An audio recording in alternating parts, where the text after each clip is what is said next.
No sé puede. ¿Ya fueron las 12? No, dentro de unos minutitos es el cumpleaños de uno de los guitarristas de toque, de los primeros guitarristas de toque, Mariano Carnes, que anda por ahí.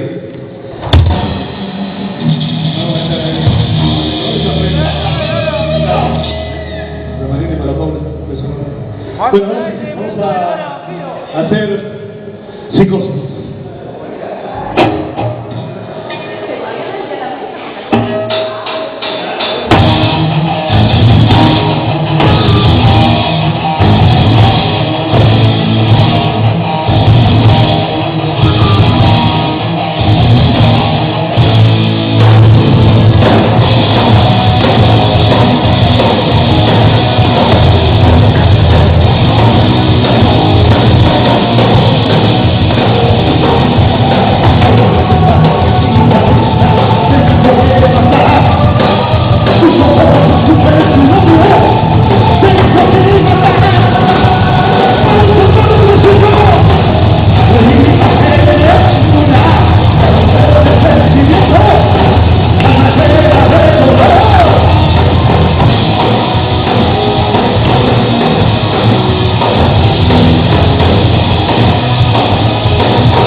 Para